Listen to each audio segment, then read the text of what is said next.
የዛሬ ስክራብ ደግሞ እንዴት ፍክት ፏ እንዳረገኝ ስሩትና ተጠቀሙት። የቡና ስክራብ ነው። ከርከዴ የለንም ላላችሁኝ በብዙ ነገር መስራት ይቻላል።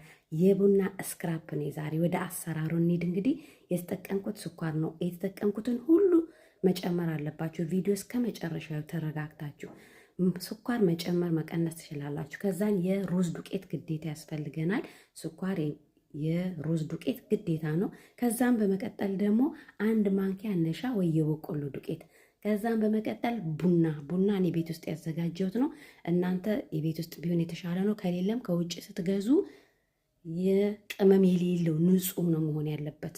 እሺ፣ ይሄንን አንድ ላይ ተቀላቅሉታላችሁ። ኔስካፌ አይሆንም። ብዙዎቻችሁ እሱን ነው የምትጠቀሙት። ቡና ስል እሱን ነው የምነግሩኝ። አይሆንም። ንጹህ ቡና ወይ ደግሞ ቤት ውስጥ ያዘጋጃችሁት አንድ ላይ ተቀላቅሉታላችሁ። ከዛም በመቀጠል ቁርንፉድ የተፈጨ ግማሽ ማንኪያን ያደረኩት። አጠቃቀሙን በደንብ ይሄ ስክራብ በውጭ በጣም በውድ ነው የሚሸጠው። ልክ እንደ ከርከዴ ሰራው ተመሳሳይ ነው። በነገራችን ላይ እዚህ ላይ የሚስማማችሁ ሻወር ጄል መጠቀም ትችላላችሁ። ለፊታችሁ የሚስማማችሁ ለምሳሌ በፈሳሹ ለእጅ አለ፣ ለገላችን አለ። እናንተ የሚስማማችሁን ፈሳሽ መሆን አለበት ጨምሩበት። የሚያስፈልገን ነገር ስለሆነ እኔ የዶቭ ነው የተጠቀምኩት። እናንተ የሚስማማችሁን ጨምሩ። ከዛ ዘይት መጨመር የምትፈልጉትን ትችላላችሁ። እኔ የአበባው ዘይት የወርደ ዘይት ነው የተጠቀምኩት። አበባ ዘይት አለ፣ እሱን ነው። ሽታውን በጣም አሪፍ ነው። ከዛን ግሪሲሊን እንጨምራለን። ይሄንን ማስክ ስሩትና ተጠቀሙት። ዱዓ ታደርጉልኛላችሁ። በጣም ጠቃሚ ነው። የወይራ ዘይትን መጠቀም ትችላላችሁ።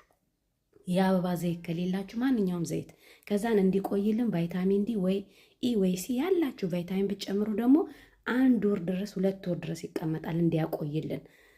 ከሌላችሁ ችግር የለውም። እስከ 15 ቀን ሳትጨምሩ መቆየት ይችላል። ከዛን ቱፋ ከል ነው የጨመርኩት። ቱፋ ከል ግማሽ ማንኪያ። ብዙዎቻችሁ ጠይቁኛላችሁ። ይሄ ነው እንግዲህ ከል ይሄ ነው አቼቶ ማለት ነው። ያላችሁን ሳይሆን የምትጨምሩት የቱፋ የአፕሉን ነው። እንግዲህ ምስሉ ላይ ያሳይቻለሁ። ይሄንን በደንብ አርጋችሁ ተጠቀሙት። ለወንዶች ለሴቶች፣ ሰውነታችሁ ሙሉ እጃችሁን፣ ፊታችሁን ማሻአላ። እኔ በጣም የወደድኩት ስክራብ ነው። ይሄንን ደግሞ በአንደኛ ደረጃ ብየዋለሁ። የከርከዴውም እንደዛው ነው። እንዲህ ሰርታችሁ በቤታችሁ ውስጥ ራሳችሁን መጠበቅ ትችላላችሁ። በጣም ምርጥ ስክራብ ነው።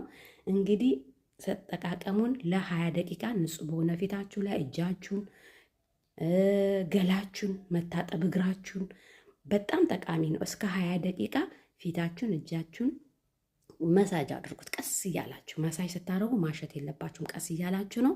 ከ20 ደቂቃ በኋላ ፊታችሁን መታጠብ ነው። ገላችሁንም ከፈለጋችሁ ታጠቡ። ሰርታችሁ ተጠቀሙ። እንደዚህ ፏ አድርጎኛል።